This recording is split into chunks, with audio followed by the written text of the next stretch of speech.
Bienvenido al podcast de culturaocio.com. Te presentamos una nueva entrega de Cultura Ocio, el portal de noticias sobre cine, series, música y ocio en general de Europa Press.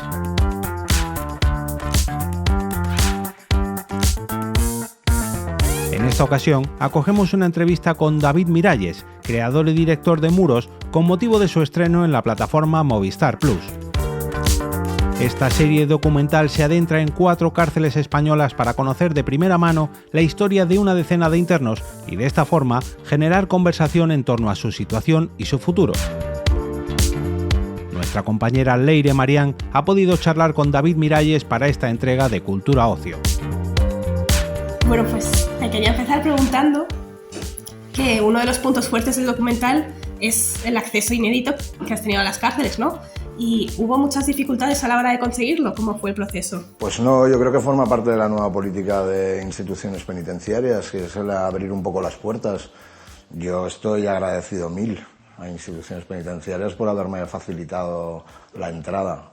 No nos han puesto ningún control y nos han dado la libertad que yo necesitaba para poder hacer el documental y acercarme a los internos sin que se sintieran vigilados. No, todo facilidades. ¿Y cómo elegisteis a los 10 presos cuyas historias se retratan?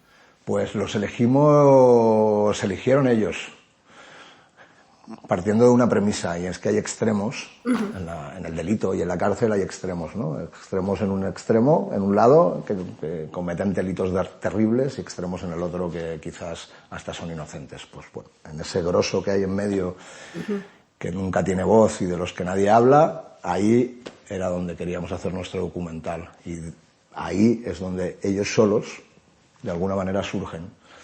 Son los que tienen ganas de contar, los que tienen ganas de explicar, los que entienden bien lo que les estás explicando, y es que no quieres juzgarles pues ya están juzgados, o sea, no vamos a volver a juzgar tu delito, pero sí tengo interés en saber cómo has llegado hasta aquí. ¿Qué es lo que te trajo aquí?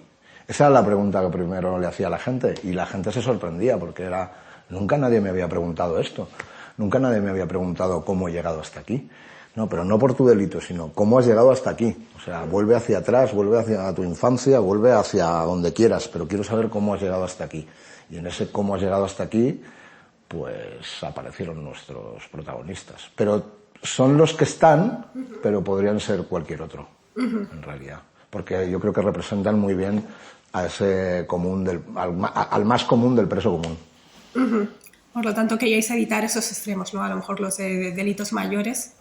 Bueno, quería evitar extremos que son los que ya sabemos todos y conocemos todos porque salen todos los días en los periódicos, ¿no? El que ha matado a sus padres, a su madre, a su mujer, el político corrupto. De todo eso ya oímos hablar todos los días, ¿no? E incluso de aquella excepción que quizás es inocente o que parece que no merece la cárcel también oímos hablar, ¿no? Pero de los que no oímos hablar es de los que ocupan el centro, y los que ocupan el centro son más del 80% de los presos que ocupan nuestras cárceles, ¿no? Y que están muy relacionados con la exclusión social, las adicciones, los malos tratos, la inmigración, la salud mental. Entonces, ¿cómo fue su participación? ¿Desde el principio se mostraron dispuestos a abrirse y a contar todo? Pues sí, la verdad. La verdad es que era bastante impresionante. Y además, no solo desde el principio, sino que desde muy al principio. A veces cuando haces documental, en una primera ronda de entrevistas, que todavía no está la cámara, que estás buscando con quién vas a grabar, tienes que andar con mucho cuidado con lo que preguntas, porque si no ya no te lo van a contar quizás luego, ¿no? Entonces, pero aquí era inevitable ser como muy transparente desde el principio. Entonces no puse en marcha esa norma, por decirlo de alguna manera, y yo hablé a tumba abierta desde el minuto 1, y desde el minuto 1 se nos abrieron a contarnos historias muy, muy personales, pero porque había una escucha activa, y quizás hacía mucho tiempo que no encontraban a alguien frente a él con una escucha activa sobre su historia y sobre sus motivos y sobre su relato, ¿no?, de vida. que lo tienen muy claro, ¿eh? Ellos saben perfectamente cómo han terminado allí. Y no te hablo del delito, sino de su historia de vida. ¿Sabes? Que puede estar relacionado con una adicción o que nació a partir de un abuso infantil, por decirte un solo ejemplo, ¿no? Uh-huh. De hecho, algunos de los entrevistados se quejaban de que, bueno, ya seguir en la cárcel les resultaba contraproducente, ¿no? Entonces quería preguntarte si el sistema penitenciario español cumple con ese objetivo de reinserción social, ¿no?, que es su vocación, o más bien hace caer un poco en un círculo vicioso a esas personas del medio. Pues es que es un sistema complejo. Yo no soy especialista en el tema, solo he sido observador privilegiado de una realidad. Lo que sí te puedo decir es que lo que yo he visto es que día que pasas en la cárcel, día que te alejas de la reinserción. Y quizás para muchos de ellos, no, esto seguramente no será para todos, pero para muchos de ellos podríamos encontrar otro tipo de recurso que no fuera el encierro, para facilitar su regreso a la sociedad, porque a veces metemos a la gente en la cárcel, y hablo de esta gente que comete delito común, y que no quiere decir que ese delito común no haga daño a la sociedad, porque lo hace, pero quizás podríamos encontrar otro tipo de recurso para facilitar su regreso a la sociedad, porque tarde o temprano, sobre todo si no le condenas de por vida a la cárcel, va a salir. Así que a veces es mejor asumir la responsabilidad como sociedad de que el fracaso es colectivo. Porque cuando alguien termina en la cárcel en esas condiciones, podríamos decir que no solo él ha fracasado, quizás todos como sociedad hemos fracasado y por eso ha terminado en la cárcel. ¿Consideras a lo mejor que el tema de las cárceles y la vida en prisión es un poco un tabú social? Un tabú social. Bueno, no es que sea un tabú social, es que no queremos saber nada de ellos, no los queremos ver, han cometido un delito y cuanto más lejos mejor. De hecho, incluso el hecho de que hemos alejado las cárceles de los centros de las ciudades, ¿no? Antes Carabanchel estaba en el centro de la ciudad o en Barcelona, mi ciudad, la Modelo estaba en el centro, ¿no? En cambio, la política de repente fue llevarnos las cárceles cuanto más lejos mejor, ¿no? Como barrerlo debajo de la alfombra y que nadie lo vea. Pero no sé de qué sirve eso, porque siguen estando allí, siguen siendo seres sintientes y sufrientes y vivos, ¿no? No, por mucho que les dejemos apartados a 50 kilómetros de Madrid, no van a dejar de existir y en algún momento van a volver a salir. Entonces yo creo que también un poco la idea del documental es esa, ¿no? A ver si genera un poco de conversación alrededor de todo un grupo de gente que quizás habría que repensar un poco el qué hacemos con ellos. Que además no son ellos, son nosotros, porque cualquiera de nosotros podría acabar en cualquier momento allí. Claro. Esa gente además es consciente un poco de la idea que existe de ellos y de que cuando vayan a salir, algunos decían, les van a señalar con el dedo, van a ser casi unos parias sociales. Es que la cárcel es vergonzante para todos, para el que la cumple, habrá gente, no sé, profesional del delito que se sentirá orgullosa porque forma parte de su vida, pero eso no es el grosso. Para el grosso de la gente la cárcel es algo vergonzante, para ellos y para su familia. Y volver a enfrentarse a la vida después de cumplir condena es un hecho complejo, difícil. Sobre todo si vienes de una adicción o de un trauma profundo.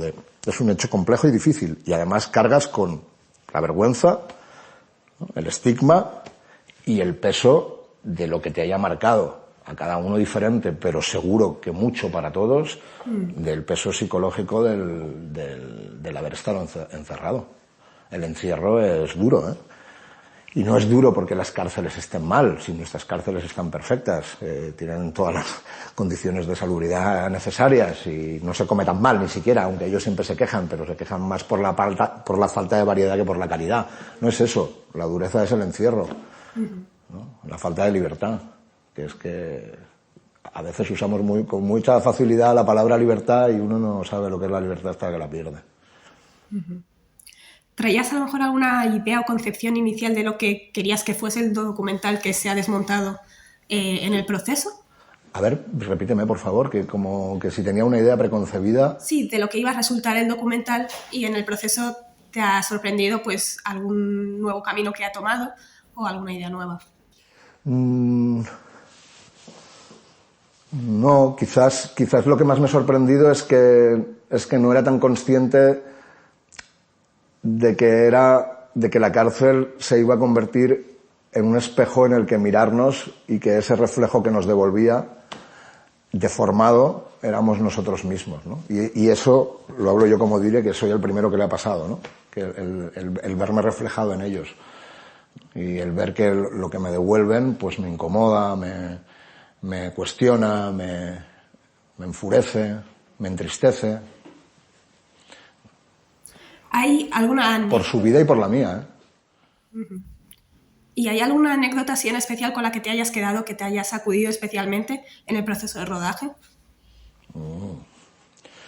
No, bueno, no, más que anécdotas son historias. O sea, lo más impresionante ha sido tratar con las mujeres, ¿no?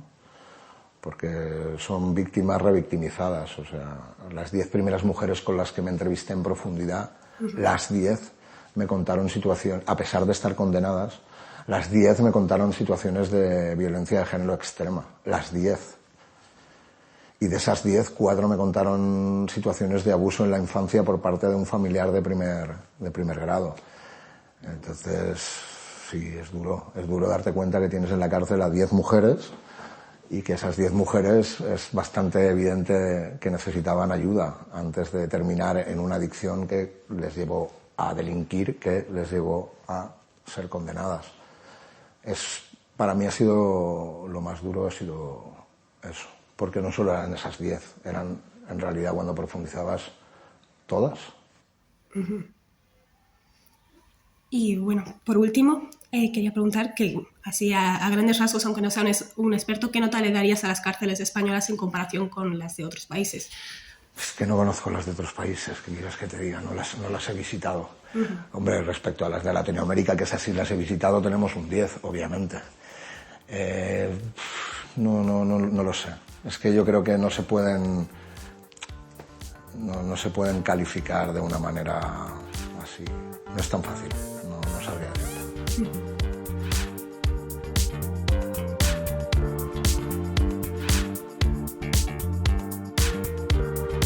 Despedimos esta entrega del podcast culturaocio.com invitándote a descubrir el resto de episodios de este podcast, así como todo el catálogo de programas de nuestra red a través de Europa Press-podcast. Recuerda, todos ellos están disponibles en las principales plataformas de podcasting.